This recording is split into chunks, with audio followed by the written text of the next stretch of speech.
ആത്മാവാണെന്ന് ആര് ഉറപ്പിച്ചിരിക്കണോ അവനെയാണ് ബ്രാഹ്മണൻ എന്ന് പറയുന്നത്. ഈ രണ്ട് കൈകൊണ്ടും അസ്ത്രം വിടാം എന്നൊരു കഴിവുമുണ്ട്. ഒരേപോലെ ദുഃഖമുള്ളവർക്കെല്ലാം ഭഗവത്ഗീത ഔഷധമാണ്. സൂക്ഷ്മമായിട്ട് ചിന്തിച്ചാൽ സർവം പാപമായിട്ട് വരും. അവനവൻ ആര്, തൻ്റെ നിലനിൽപ്പ് എന്താണ് എന്ന് അറിഞ്ഞവൻ. നമസ്കാരം. നമസ്കാരം. പ്രതീഷ് ഭൂഷൺജി എന്നാണ് നാമധേയം അല്ലേ? അതെ.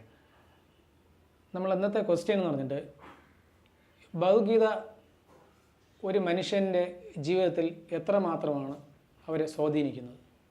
ആദ്യമായിട്ട് ഭഗവത്ഗീത എന്ന് പറയുന്നത് ഭഗവാൻ കൃഷ്ണനാൽ പാടപ്പെട്ട ഗീത എന്നർത്ഥം.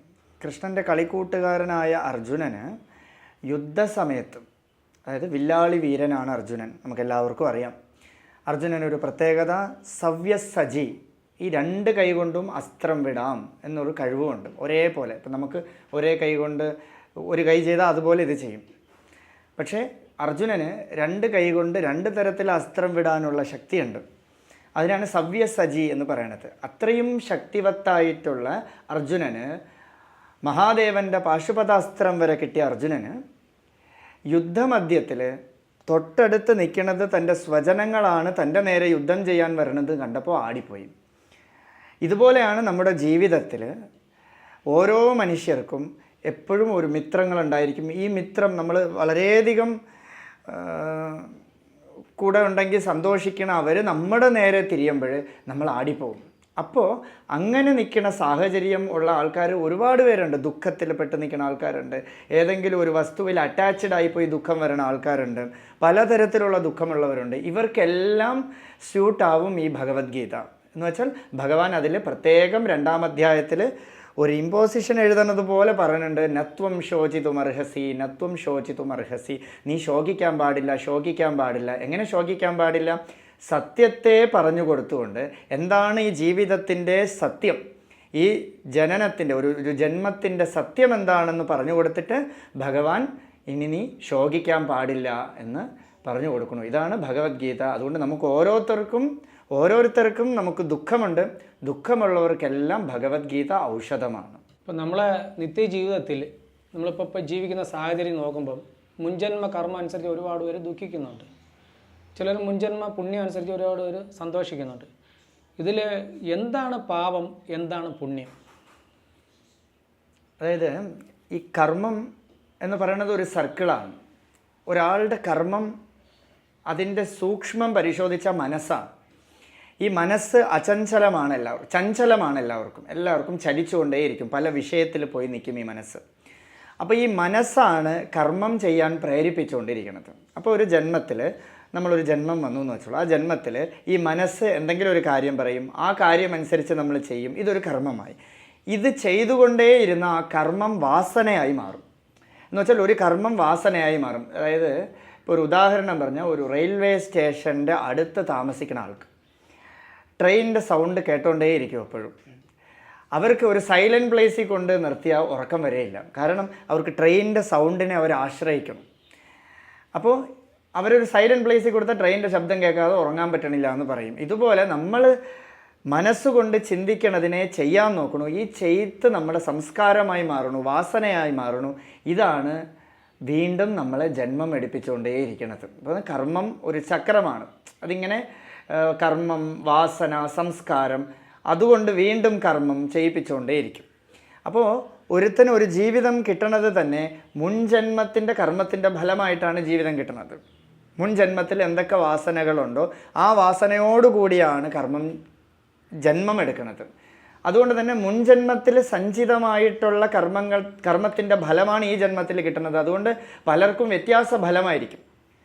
ഒരാൾക്ക് ഒരു ഫലം, മറ്റൊരാൾക്ക് വേറെ ഫലം ഉണ്ടാവും. പാപം ചെയ്യുന്നവർക്കും പരിഹാരമുണ്ട്, പുണ്യം പരിഹാരമുണ്ട്. പക്ഷേ ഇത് രണ്ടിനും നടുവിൽ പല സ്ഥലത്തും അപരാധം എന്ന് പറഞ്ഞ് കേട്ടിട്ടുണ്ട്. ഇത് എന്താണ് അപരാധം? ഈ അപരാധം ചെയ്യുന്നവർക്ക് അവർക്ക് മോക്ഷമില്ല എന്ന് കേട്ടിട്ടുണ്ട്. അപ്പോൾ ഈ അപരാധത്തിനെ കുറിച്ച് നമ്മൾ ഉദ്ദേശം എന്താണ്?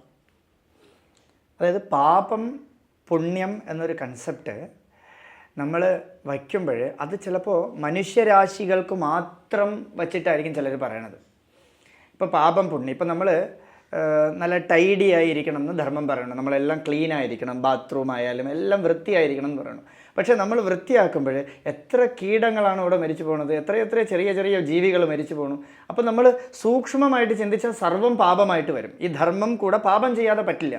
അതുകൊണ്ട് തന്നെ ബ്രാഹ്മണർ സന്ധ്യാവന്ദനത്തിൽ ഈ പാപത്തെ ഇല്ലാതാക്കലാണ് ഓരോ മന്ത്രത്തിലൂടെയും സന്ധ്യാവന്ദനത്തിലൂടെയും അവരവരുടെ പാപത്തെ ഇല്ലാതാക്കിക്കൊണ്ടിരിക്കണം എന്നൊരു കൺസെപ്റ്റ് ധർമ്മശാസ്ത്രം വച്ചിട്ടുണ്ട്. ഒരു എക്സെപ്ഷണൽ കേസസ് ആയിട്ട് എന്തെങ്കിലും പാപം നടക്കും, ആ പാപത്തിനുള്ള പരിഹാരം. അല്ലാതെ എല്ലാ പാപവും ചെയ്തിട്ട് ബ്രാഹ്മണർക്ക് പരിഹാരമുണ്ട് സന്ധ്യാവന്ദനത്തിലൂടെ എന്നല്ല. അറിയാതെ വരണ പാപങ്ങൾ ഇപ്പോൾ അറിഞ്ഞുകൊണ്ട് ചെയ്യണതുണ്ട്. ഈ അറിഞ്ഞുകൊണ്ട് ചെയ്യണതിനെയാണ് ഇപ്പോൾ ധർമ്മം നമുക്കറിയാം, ഇത് ചെയ്യാൻ പാടില്ല എന്നറിയാം. ചെയ്യാൻ പാടില്ല എന്ന് അറിഞ്ഞിട്ടും അയാൾ എന്ത് ചെയ്യണോ അതിനെയാണ് അപരാധം എന്ന് പറയുന്നത്. അതിന് കുറച്ചും കൂടെ കുറ്റമുണ്ട്. ഫലം ഒന്നായിരിക്കും. ചിലപ്പോൾ ഒരാൾ അറിഞ്ഞുകൊണ്ട് ഒരാളെ കൊല്ലണതും അറിയാതെ ഒരാളെ കൊല്ലണതും ഫലം ഒന്നാണ്. പക്ഷേ അറിഞ്ഞുകൊണ്ട് ചെയ്യുമ്പോൾ കുറച്ചും കൂടെ ഫലവത്താണത്. അത് കുറച്ചും കൂടെ നമുക്ക് ക്ഷമിക്കാൻ പറ്റാത്തതാണെന്ന് പറയും. ഇപ്പോൾ എൻ്റെ സംശയം എന്ന് പറയുന്നത്, എനിക്കുള്ളല്ല പൊതുവെ എല്ലാവർക്കും ഉള്ള സംശയമാണ്. ഒരു മനുഷ്യ ഭൂമിയിൽ ജനിക്കുമ്പോൾ തന്നെ അയാളെ നക്ഷത്രം അനുസരിച്ച് ഇന്ന വയസ്സിൽ ഇന്ന ദശകൾ കടന്നു പോകണം എന്ന് പറയുന്നുണ്ട്.